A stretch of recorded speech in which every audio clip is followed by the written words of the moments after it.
पहला सवाल आपके सामने कुछ इस प्रकार। निम्नलिखित में से कौन दुनिया का सबसे बड़ा आबादी नदी द्वीप है? Largest inhabited riverine island in the world. इससे संबंधित आपसे पहले कई सारे सवाल पूछे जा चुके हैं। एक सवाल आपसे पूछा जाता है कि बताइए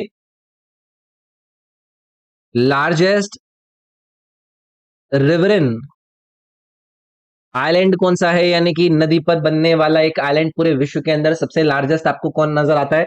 उसमें भी यही आपका करेक्ट आंसर रहेगा, या फिर लार्जेस्ट इनहैबिटेड मतलब यह है कि जिस पर आपके कई सारे या फिर लार्जेस्ट नंबर ऑफ लोग जिस नदी के टापू पर या फिर आइलैंड पर रहते हैं, उसमें भी आपका इसका आंसर है, ये है माजुली।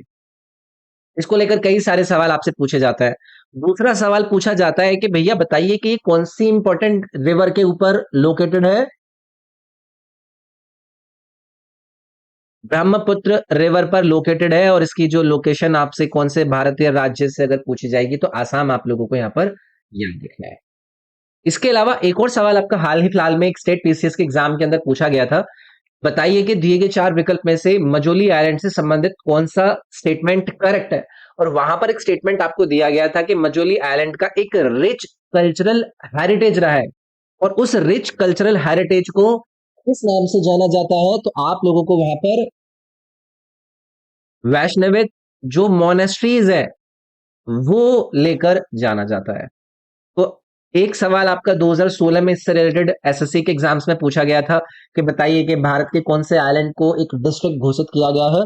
तो 2016 में आपके इस मजूली आइलैंड को एक डिस्ट्रिक्ट घोषित किया गया था, जो कि भारत का फर्स्ट आइलैंड डिस्ट्रिक्ट बना। याद रखोगे। यहाँ पर ना देखो, आपको एक और आइलैंड दिया गया है, पीकॉक आइलैंड। आपने इसके बारे में सुना है? तो ये भी आपका ब्रह्मपुत्र नदी के ऊपर ही लोकेटेड है। इसको लेकर आप लोगों से अगर पूछा जाएगा कौन से राज्य के अंदर लोकेटेड है, तो ये भी आसाम के अंदर लोकेटेड है, और आसाम के गुवाहाटी के अंदर आपको ये पीकॉक आइलैंड देखने के लिए मिलता है। एक छोटा रिवरन आइलैंड है, ब्रह्मपुत्र रिवर पर ये लोकेटेड है। ठीक है।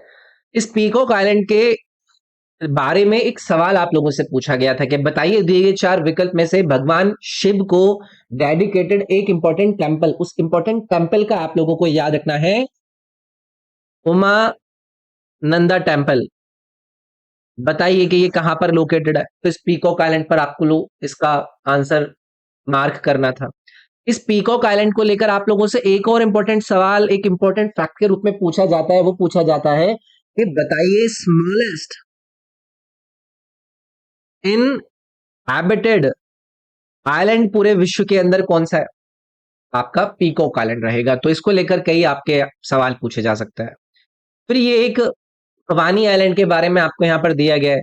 इसके बारे में एटलीस्ट आप इतना याद रखिएगा कि ये आंध्र प्रदेश के अंदर लोकेटेड है, और जिस नदी पर लोकेटेड है उस रिवर का नाम है कृष्णा नदी। लक्षद्वीप के बारे में आपको सबको पता है, उस पर आगे चर्चा कर लेंगे, वरना ये स्लाइड पूरी भर जाएगी। ठीक है, चले भी आगे बढ़ेंगे।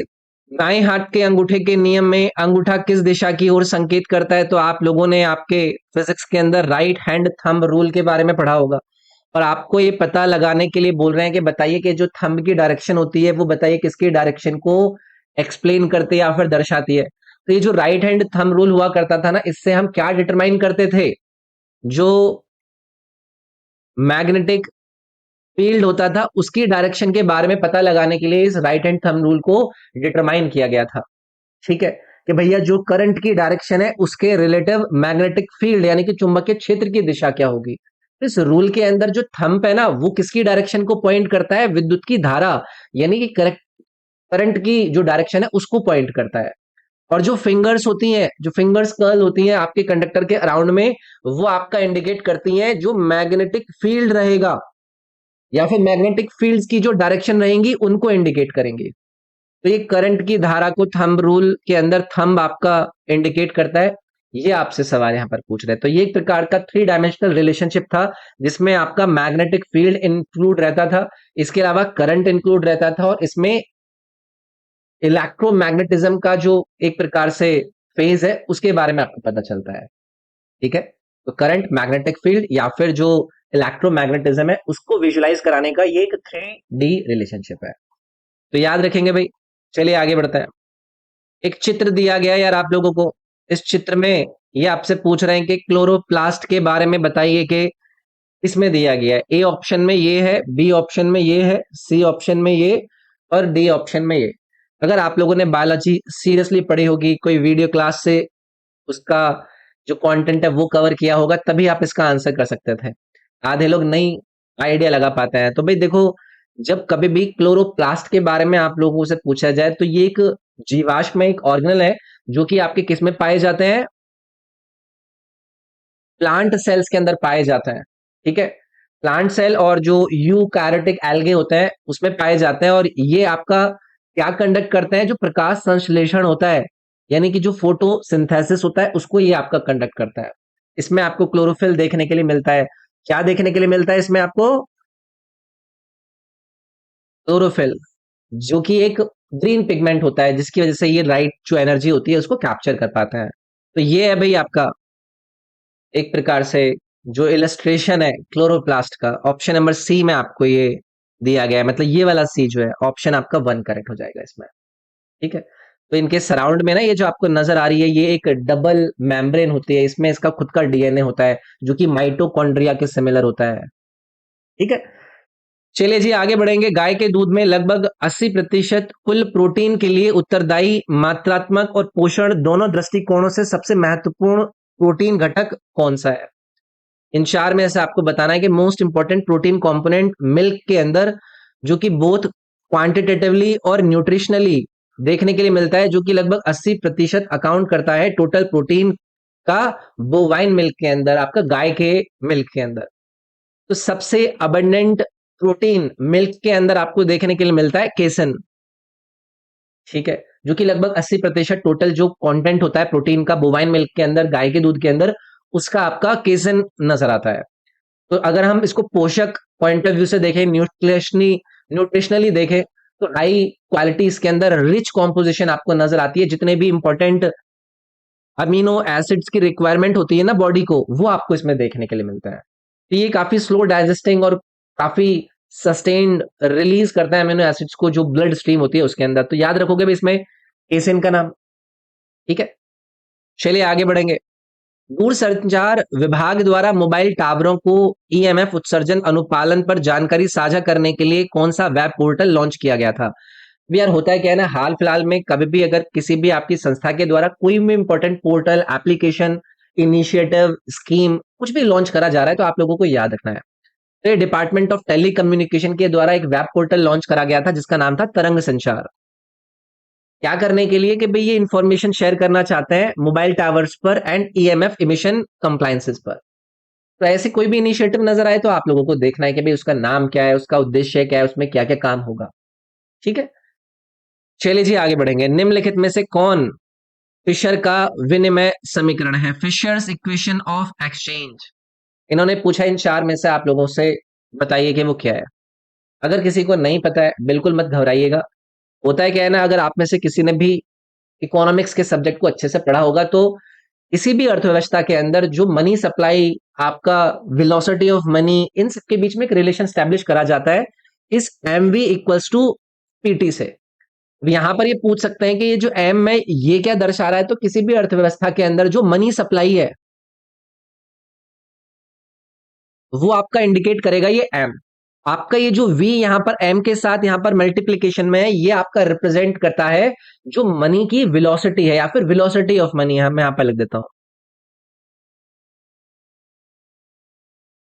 Velocity of money. तो ये वेलोसिटी ऑफ मनी, अब मनी दौड़ नहीं रही है, ये एक प्रकार से दर है। जिस दर से जो मनी है, यानी कि जो पैसा है, वो क्या कर रहा है, इकोनॉमी के अंदर सर्कुलेट कर रहा है। अब ये पी क्या है? पी मुझे लगता है कि ज्यादातर लोगों को आइडिया ही होगा, ये है प्राइस लेवल। ठीक है, और टी सभी लोग एक ही सुर में नाम लेंगे, ये टोटल वॉल्यूम है। टोटल वॉल्यूम किसका? जो ट्रांजेक्शन्स हुई है। तो ये आपका फिशर का इक्वेशन है जो एक्सचेंज के अंदर ये रिप्रेजेंट करने के लिए इसको देते हैं। तो M V equal to PT करके याद रखिएगा, कल को अगर इसको लेकर आप लोगों से कोई बात पूछ ली जाए तो तैयार रहेंगे। अब आप में से कोई मुझसे पूछ सकता है कि सर जी मनी सप्लाई क्या होती है? तो मनी सप्लाई जो total amount of monetary asset का होता है, जो कि किसी भी स्पेसिफिक टाइम के अंदर एक इकोनॉमी के अंदर अवेलेबल हो, उसको हम मनी सप्लाई कहते हैं, एक स्पेसिफिक टाइम के अंदर। ठीक है, इसमें कई सारे कंपोनेंट्स आपके नजर आ जाएंगे, जैसे कि करेंसी आपका जो सर्कुलेशन में है, या फिर जो डिपॉजिट्स की डिमांड है। चलो इस पर इतने रखते हैं वरना ज्यादा हो जाएगा। ये फिशर का इक्वेशन ऑफ एक्सचेंज है। इसमें इसके एमवीपीटी क्या क्या डिनोट कर रहे हैं वो भी मैंने आपको बता दिया। अगला सवाल है, 1539 में चौसा के युद्ध और किसके बीच लड़ा गया था? जितने भी स्टूडेंट मेरे इस यूट्यूब पर मेरी लूसेंट वाली जीके की सीरीज को फॉलो कर रहे हैं, आप लोग एक ही स्वर में आंसर करोगे, सर जी शेर शाह सूरी। 1539 का चौसा का युद्ध, हुमायूं वर्सेस शेर शाह सूरी। डेट अगर याद रह जाए आपको, तो जून 26 को ये जो आपकी लड़ाई है ये लड़ी गई थी। इसमें शेर शाह सूरी ने 2 कान पे लगाए थे हुमायूं के, और उसके बाद ये आपका शेर शाह सूरी अपने सूर एम्पायर को नॉर्थ इंडिया के अंदर स्थापित करता है। और ये जो हार थी, इसके बाद जो हुमायूं है वो भारत से भाग जाता है और फिर दिल्ली के ऊपर रूल शुरू करता है। निम्नलिखित में से कौन आमतौर पर मौर्यों के अधीन प्रांतीय प्रशासन का नेतृत्व करता था? ये 4 नाम दिए गए हैं आपको। मैंने मौर्यन काल के अंदर आपको एडमिनिस्ट्रेशन के बारे में बताया था, तो उन्होंने पूछा है कि प्रोविंशियल एडमिनिस्ट्रेशन को जनरली हेड इन 4 विकल्प में से कौन करता था? मौर्यन प्रशासन के अंडर में जो प्रोविंशियल यानी कि प्रांतीय प्रशासन को जनरली हेड करने वाले जो लोग होते थे, या जो व्यक्ति होता था, वो होता था उनके प्रिंस, उनके राजकुमार। तो यहाँ पर ये जो कुमार दिया गया है ना, ये करेक्ट होता। तो ये शाही राजकुमार होते थे, कुमार। ज्यादातर इसमें जो राजा का खुद का बेटा होता था वही होता था, कि उसके ऊपर ट्रस्ट करके उसको अलग अलग प्रांत का गवर्नर बनाया जाता था। और ये जो प्रांत होते थे, उनको प्रांतों को क्या बोला जाता था? उनको जनपद बोला जाता था। ठीक है, चलिए आगे बढ़ता है। सरधाना ईसाई मेला निम्नलिखित में से किस राज्य में आयोजित किया जाता है? यार ये जो मेले वगैरह होते हैं उनको लेकर सवाल पूछे जाते रहते हैं, तो एक क्रिश्चियन फेयर है जिसका नाम है सरधाना। ये पूछ रहे हैं कौन से राज्य के अंदर बनाया जाता है। तो ये एक इंपॉर्टेंट इवेंट है जिसको आप उत्तर प्रदेश में देखते हैं। बी ऑप्शन इसमें करेक्ट आंसर होगा। तो ये जो सरधाना जिसकी हम बात कर रहे हैं, ये टाउन है, ये आपका कहां पर पड़ता है? ये मेरठ में पड़ता है। तो यहां पर इसको सेलिब्रेट किया जाता है। तो यहाँ पर काफी इंपॉर्टेंट रिलीजियस इवेंट होते हैं क्रिश्चियन कम्युनिटी के द्वारा, जो कि कैथोलिक फेथ के अंदर अपना विश्वास रखता है। अली अकबर खान निम्नलिखित में से किस घराने से संबंधित थे? यार ये जो इंपॉर्टेंट आर्ट के अंदर जिन जिन लोगों का योगदान रहता है, इंडियन क्लासिकल म्यूजिशियन के रूप में जिनका योगदान रहता है, उनके घराने रिलेटेड आप लोगों से सवाल पूछे जाते रहता है। पहला सवाल आप लोगों से पूछा जाएगा कि अली अकबर खान का जो योगदान है इंडियन क्लासिकल म्यूजिक के अंदर बहुत बड़ा इंपॉर्टेंट रहा है, बताइए कौन से इंपॉर्टेंट वाद्य यंत्र से संबंधित है? तो इनको आप सारूद से संबंधित पाएंगे। और ये एक बहुत बड़ी फिगर थे, एक इंपॉर्टेंट घराने के, जिसको आप जानते हैं मेहर घराना।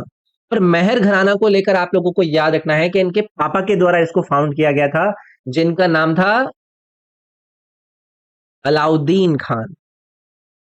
तो याद रखेंगे इस भाई इस वाले सवाल को। ठीक है, तो इंस्ट्रूमेंटल म्यूजिक को लेकर इस घराने का बहुत इंपॉर्टेंट योगदान रहा है। सारूद के अंदर भी इनका योगदान रहा है और सितार के अंदर भी इनका बहुत इंपॉर्टेंट योगदान रहा है। ठीक है, चलिए आगे बढ़ेंगे भाई। यहां पर आपको ना 2 लिस्ट दी गई है। लिस्ट 1 में इन्होंने आप लोगों को स्पोर्ट्समैन दिए हैं, लिस्ट 2 में आप लोगों को इन्होंने अवार्ड दिए हैं। कौन कौन से आदमी को कौन कौन से अवार्ड से आप लोगों को यहाँ पर सपोर्ट करना है, उस हिसाब से आपको इन 4 विकल्पों को चुनना था। हाल फिलहाल में जो भी इंपॉर्टेंट पद्मा अवार्ड्स आपको देखने के लिए मिलता है, प्लीज उनको अच्छे से रट लीजिएगा। कोई दूरानी ही नहीं है कि आप लोग उसको लेकर बचने की कोशिश करें। यहाँ पर देवेंद्र झांझरिया का नाम इन्होंने यूज किया है, ये पद्म भूषण से सम्मानित करे गए हैं 2022 में। उसके बाद सुमित अंतिल को पद्मश्री 2022 से सम्मानित किया गया है। नीरज चोपड़ा को मेजर ध्यानचंद्र खेल रत्न अवार्ड 2021 से सम्मानित किया गया था, और शिखर धवन भाई को अर्जुन अवार्ड 2021 से सम्मानित किया गया। तो ये रहेगा भाई यहाँ पर इनका। तो एक करंट अफेयर में आपके जो इंपॉर्टेंट अवार्ड वगैरह आते हैं, उनकी आप लोगों को अच्छे से एक जानकारी लेकर रखनी है। अगला सवाल है, भारतीय संविधान का कौन सा अनुच्छेद उल्लेखित करता है कि राज्य ग्रामीण क्षेत्रों में व्यक्तिगत या सहकारी आधार पर कुटीर उद्योगों को बढ़ावा देने का प्रयास करेगा? अब अलग अलग आर्टिकल्स के अलग अलग प्रोविजंस को लेकर आप लोगों से सवाल पूछे जाते हैं। जब आप लोगों को डीपीएसपी पढ़ाया जाता है, तो वहां पर ये प्रोविजन नजर आता है, that state shall endeavour to promote cottage industries on an individual और cooperated basis in rural areas. कोई बताएगा? डीपीएसपी का ये है आर्टिकल नंबर 43। राज्य को इसके अंदर ये उल्लेखित करते हैं कि भाई ग्रामीण क्षेत्रों में आप व्यक्तिगत या सहकारी आधार पर जो भी कॉटेज इंडस्ट्री है या फिर कुटीर उद्योग है, उनको आपको बढ़ावा देने का प्रयास करना है। ठीक है, तो जो इसका उद्देश्य है वो क्या है कि भाई हमारे देश के अंदर इकोनॉमिक ग्रोथ को बढ़ावा दिया जा सके और रूरल एरिया के अंदर लोगों को क्या बनाया जा सके, सेल्फ एक प्रकार से सफिशिएंट बनाया जा सके, वो खुद से अपने लिए अपनी जो वित्तीय अवेलेबिलिटी है उनको ले सकें। इकोनॉमिक अपॉर्चुनिटीज देना इसके अंदर एक बहुत बड़ा इसका उद्देश्य होता है आपके आर्टिकल नंबर 43 का। ठीक है जी। डीपीएसपी की चर्चा हो रही है। अब डीपीएसपी पर तो देखो आप लोगों ने बहुत सारी बातें रट रखी होंगी कि ये हमारे देश के अंदर जो फेडरल इंस्टीट्यूट्स हैं जो भारतीय स्टेट को गवर्न करते हैं उनको एक प्रकार से प्रिंसिपल्स देता है, गाइडलाइंस देता है कि भाई जब भी कभी भी आप कोई लॉ बनाए, कोई पॉलिसी बनाए, कृपया करके इन बातों को आप अपने ध्यान में रखें। पार्ट नंबर कौन सा है? पार्ट नंबर आपका 4 है। आर्टिकल नंबर इसमें आपके कहां से कहां तक आता है? 36 से 51 तक आता है। ये सारी बातें आप लोगों को पता है। ठीक है। नॉन जस्टिशिएबल होते हैं, लीगली आप इसको कोर्ट में जाकर इन्फोर्स नहीं करा सकते, तो ये कंसिडर्ड होते हैं फंडामेंटल गवर्नेंस के अंदर किसी भी कंट्री के अंदर। ठीक है। तो ये है। अब बाकी के जो आर्टिकल है इनको लेकर बाद में चर्चा करेंगे। 42, 44, 49 कई बार चर्चा हो चुकी है, लेकिन डिस्कशन फिर वरना बड़ा हो जाएगा। अगला सवाल है, निम्नलिखित में से कौन सा भारतीय संविधान का सबसे विवादास्पद अनुच्छेद है जो किसी भी राज्य में राष्ट्रपति शासन का प्रावधान करता है? सभी लोग एक ही सुर में कहेंगे कि सर जी आंसर दे दीजिए यहां पर 356 का। जो प्रेसिडेंट रूल किसी भी राज्य के अंदर इंपोज किया जाता है वो इसी आर्टिकल के प्रोविजन डील करते हैं ना। इसको आप प्रेसिडेंट रूल बोल दीजिए या फिर इसको आप स्टेट इमरजेंसी बोल दीजिए, आप कुछ भी बोलना चाहे बोल दीजिए। तो इसमें जो राष्ट्रपति है ना, वो उनको ये जो आर्टिकल ये अलाउ करता है कि आप क्या कर दीजिए, स्टेट गवर्नमेंट के जितने भी फंक्शनिंग है उनको टेक ओवर कर लीजिए, क्योंकि वो स्टेट गवर्नमेंट फंक्शन नहीं कर पा रही है कॉन्स्टिट्यूशन के प्रोविजंस के अनुसार। अब इसको लेकर आप लोगों से सवाल पूछे जा सकते हैं कि भाई जो प्रेसिडेंट रूल है, बताइए कि वो मैक्सिमम कितने पीरियड के लिए आपका एक समय पर लगाया जा सकता है? तो सभी लोग आंसर करते हैं 6 महीने।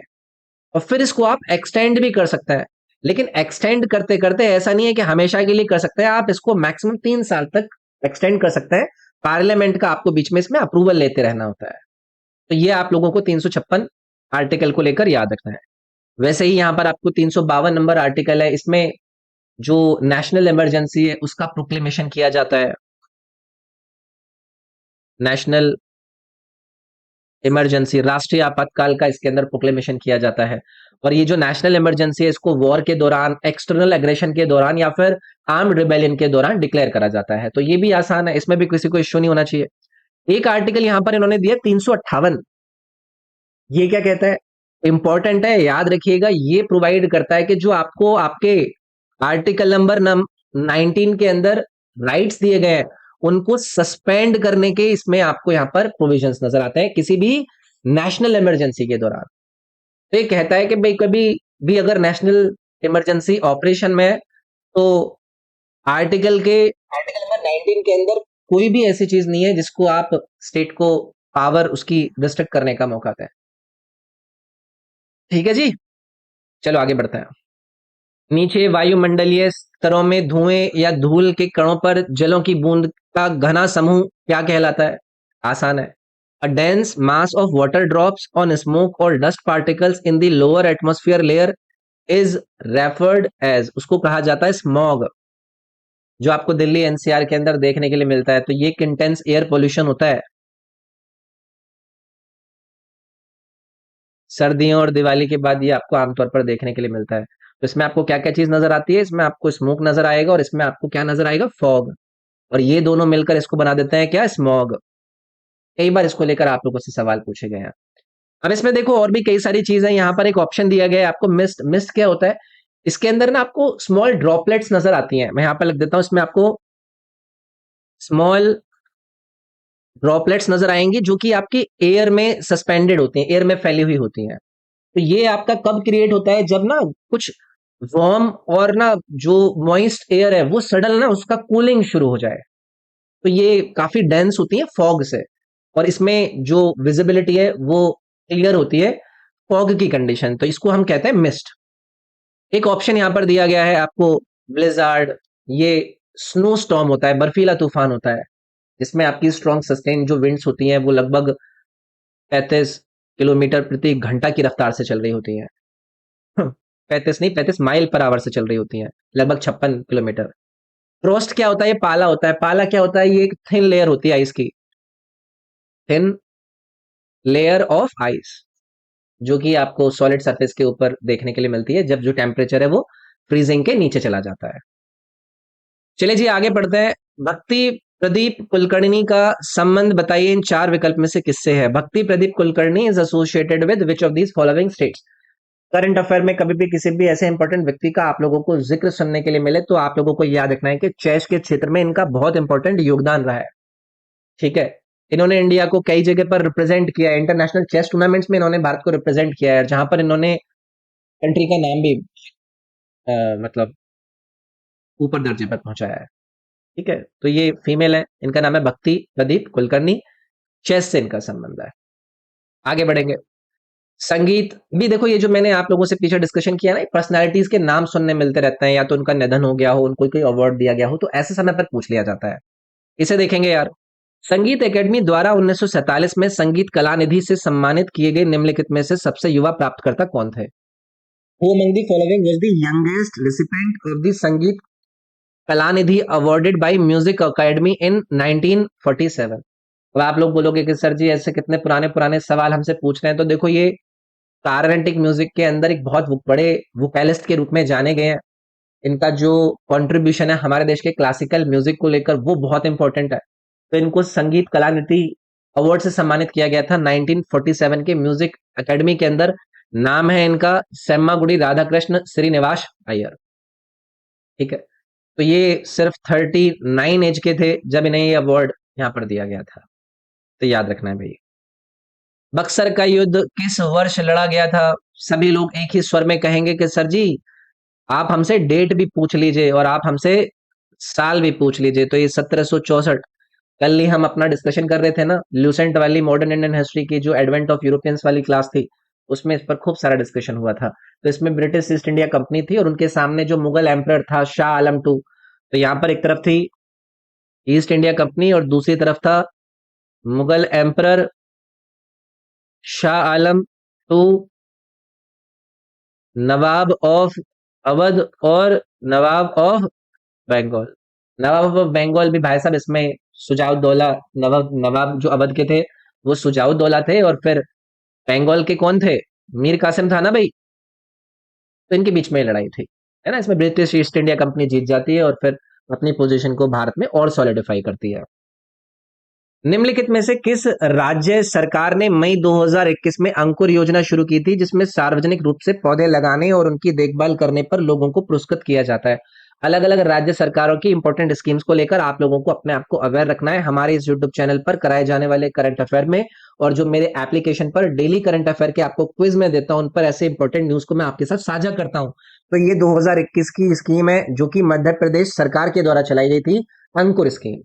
इसमें प्लांटेशन को प्रमोट कर रहे थे। ठीक है। वॉरेन हास्टिंग्स के अधीन पारित निम्नलिखित में से किस अधिनियम को हाफ लॉफ्ट सिस्टम भी कहा जाता है?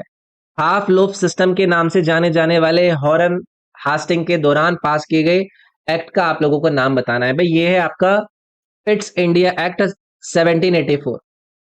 ठीक है, तो इसमें क्या हुआ था? इसमें जो ब्रिटिश टेरिटरीज के ऊपर ड्यूअल कंट्रोल था वो इसके द्वारा स्थापित करा गया था, ब्रिटिश गवर्नमेंट और ईस्ट इंडिया कंपनी के द्वारा। तो ये जो बोर्ड ऑफ कंट्रोल था, सिविल मिलिट्री और रेवेन्यू अफेयर्स को देखने वाले इनके जो बोर्ड है वो इसको अथॉरिटी देता है।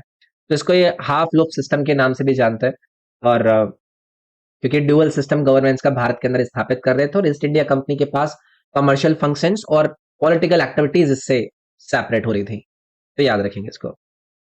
न्यूलैंड की सप्तक व्यवस्था में लिथियम और किसकी विशेषताएं समान पाई गई थी? In Newlands octaves the properties of lithium और किसकी सेम पाई गई थी? देखो अलग अलग साइंटिस्ट के द्वारा कई सारे इंपॉर्टेंट अटेम्प्ट करे जाते हैं जिसमें वो स्टडी करता है, और इनके इस अटेम्प्ट में लिथियम और सोडियम की इन्होंने जो प्रॉपर्टीज थी उनको क्या पाया था? एक प्रकार से सेम पाए थे। ठीक है, तो इन्होंने ऑब्जर्व किया था जितने भी तत्व थे, जब इन्होंने इन सारे के सारे तत्वों को उनके एटॉमिक मासेस के क्रम में व्यवस्थित किया था, जो परमाणु द्रव्यमान होता है उसके क्रम में व्यवस्थित करने के बाद इन्होंने इन दोनों जो आपके एलिमेंट है इनकी प्रॉपर्टी को सेम पाया था।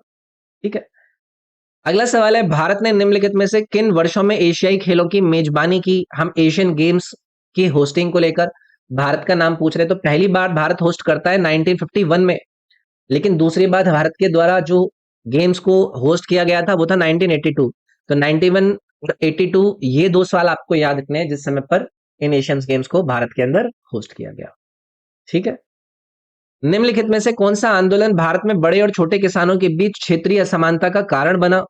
यानी कि स्मॉल फार्मर्स और लार्ज फार्मर्स के बीच में एक रीजनल डिस्पैरिटीज क्रिएट करने वाले आंदोलन का आपको नाम यहाँ पर बताना है।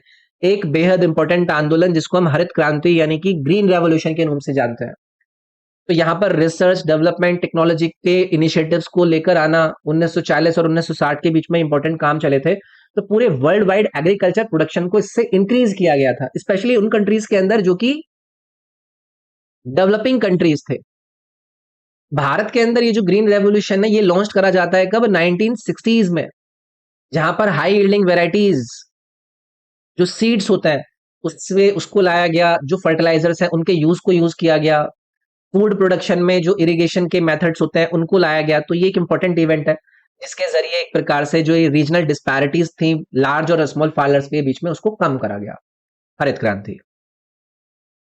भारत में द्वितीय हरित क्रांति का मुख्य उद्देश्य क्या था? आपसे मेन ऑब्जेक्ट पूछ रहे हैं सेकंड ग्रीन रेवोल्यूशन का। देखो, फर्स्ट ग्रीन रेवोल्यूशन को लेकर ऑलरेडी हमने जाना है कि प्रोडक्टिविटी को एनहेंस किया जा सके, लेकिन जब सेकंड ग्रीन रेवोल्यूशन को लाया गया तो उसका उद्देश्य था कि प्रोडक्टिविटी को एनहेंस किया जा सके। क्या करके? जितनी भी मॉडर्न तरीके हैं, मॉडर्न प्रैक्टिसेस हैं कृषि के क्षेत्र में, उनको हम क्या करें? यूज करें। तो focusing on holistic development in agriculture, ये आपका ऑब्जेक्टिव था सेकंड ग्रीन रेवोल्यूशन का। इसमें क्रॉप्स को डाइवर्सिफाई करने पर जोर दिया गया। ये नहीं कि बस स्टेपल सीरियल्स ही आप प्रोड्यूस कीजिए, यहाँ पर बैलेंस्ड ग्रोथ को अपनाया गया। तो इसीलिए इसको होलिस्टिक डेवलपमेंट पर फोकस करने के लिए जाना जाता है। भारतीय संविधान के निम्नलिखित में से कौन सा अनुच्छेद युद्ध या भारी आक्रमण के आधार पर घोषित आपातकाल की स्थिति में निलंबित नहीं किए जाते हैं? तो आप लोगों को बताए जाते हैं कि भाई कुछ ऐसे आर्टिकल्स आपके सस्पेंड नहीं हो सकते जब आपकी नेशनल इमरजेंसी लगा दी जाए। तो 2 आर्टिकल आपको याद रखने हैं, 20 और 21। आर्टिकल नंबर 20 किससे डील करता है? कई सारे इंपॉर्टेंट जो राइट्स है उनको प्रोटेक्ट करने से डील करता है, जब किसी को क्या करा जाता है? कन्विक्ट करा जाता है उसके ऑफेंसेस को लेकर। इसमें जो भी एक्सपोस्ट फैक्टो लॉज है उसको प्रोहिबिट करता है। डबल जियोपार्डी इसमें नहीं होनी चाहिए, सेल्फ इंक्रिमिनेशन नहीं होना चाहिए। ये आपके आर्टिकल नंबर 20 में आता है। आर्टिकल नंबर 21 क्या करता है? राइट टू लाइफ गारंटी करता है। राइट टू लाइफ गारंटी करता है, पर्सनल लिबर्टी को गारंटी करता है। ये कहता है कि कोई भी व्यक्ति को आप डिप्राइव नहीं कर सकते उसकी पर्सनल लिबर्टी से, एक्सेप्ट अगर कोई लॉ ने कोई प्रोसीजर को स्थापित कर रखा है। तो ये 20 और 21 ऐसे 2 आर्टिकल हैं जो कि इमरजेंसी के दौरान किसी भी व्यक्ति के अलग नहीं होता है। ठीक है। अंतिम सवाल हमारी इस क्लास का, केरल का एले कराड़ी नृत्य निम्नलिखित में से किस जनजाति द्वारा किया जाता है? एक आपको डांस दिया गया है केरला का और ये पूछ रहे हैं कौन सी ट्राइब्स। आप लोग अगर मेरी करंट अफेयर की क्लासेस और मेरे क्विजेस को करते हैं तो आप लोग ऐसे सवालों को यूं करते हैं। तो ये नीलगिरी हिल्स में पाई जाने वाली एक इंपॉर्टेंट ट्राइब है जिसका नाम है इरुलर जनजाति। ये प्रोमिनेंट ट्राइब है केरला के अंदर जो कि नीलगिरी हिल्स के अंदर आपकी रहती है। एक इंपॉर्टेंट और पहाड़ियां, उनका नाम याद नहीं आ रहा है मेरे ख्याल से, पल्लाकड़ पल्लाकड़ करके पहाड़ियां, ये वहां भी जनजाति देखने के लिए मिलती है। तो ये ट्राइब है। डांस याद रखिएगा, इनका डांस आपको यहाँ पर दिया गया था, एले कराड़ी नृत्य।